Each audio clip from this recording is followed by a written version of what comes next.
Hey beauties, thoroughly snowed in up here on the mountain, and just wanted to send out a little solstice ritual for all y'all.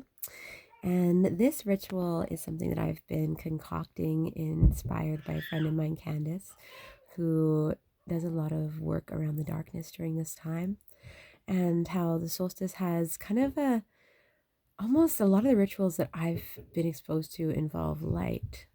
And it is, yes, this like returning of the light, but the power of honoring the deep, dark days that are actually pretty fleeting, especially in the Northern Hemisphere. And and so what does it mean to invoke that sense of comfort and grace and stillness and deepening into the dark days and into that parts of ourselves?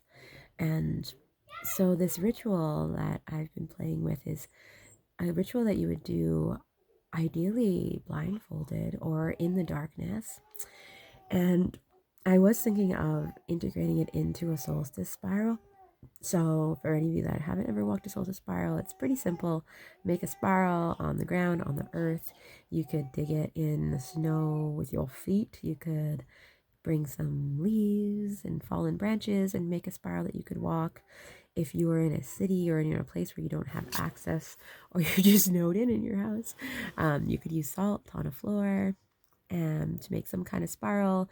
You could draw it with chalk, just wherever that is. It's really up to you to getting creative with that. And this specific ritual can be done blindfolded and guided by somebody else. But I know that that might not be accessible for everyone. So choose your magic medicine ways. And the theme of this ritual is the dark compass, the intuition as a dark compass. And so I believe that the more that we follow our intuition, regardless of its logical um, implications, the more we actually start developing this sense of the dark compass and the inner compass. And that the dark compass is something that is equally guiding and it actually can become as obvious and illuminating as a light in a dark room when we learn to trust that unique sensitivity that it takes to listen to the dark compass in ourselves. And so this meditation is a walking meditation where you are invited to walk in the dark or blindfolded or closing your eyes or crawling through a spiral if it so choose. And in this process of moving, I ask you to start to sit with the question of intuition and walking as you're walking towards the center of the spiral, considering times in your life where you have let yourself listen to intuition and have chosen to leap from it, or also chosen to deny your intuition.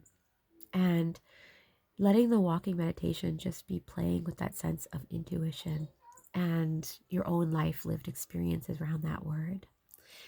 And once you get to the center, after you've been considering that, observing, excavating that sense of intuition, noticing when you get to the center of the spiral, I invite you to also have a candle there and an unlit candle.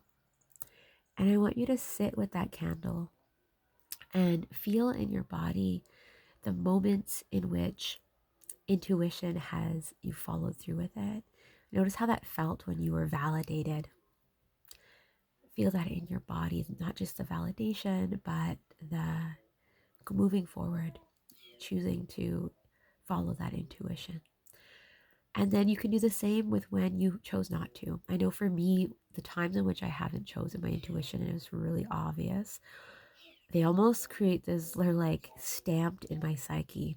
They like hold a certain frequency of remembrance. And so I feel them too. So you can feel those too and feel what it feels like when you don't follow your intuition. What is your body storing from that sensation? What's the conversation that your body has as a reminder of what that feels like?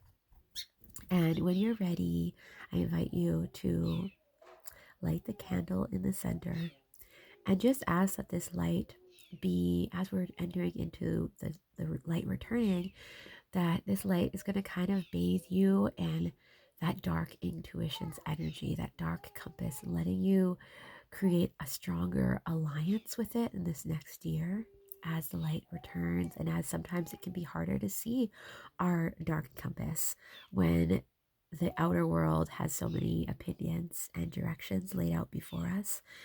And so just asking, and what you could do with the light too, and letting this be the dark compass's light, just bathing your body in it, letting that light go over your body while you're in the center of the solstice spiral. And if you were guided there by somebody, they can walk away at this point. You have your moment. And then you walk out of the spiral holding that candle. And as you're walking out, visualize it.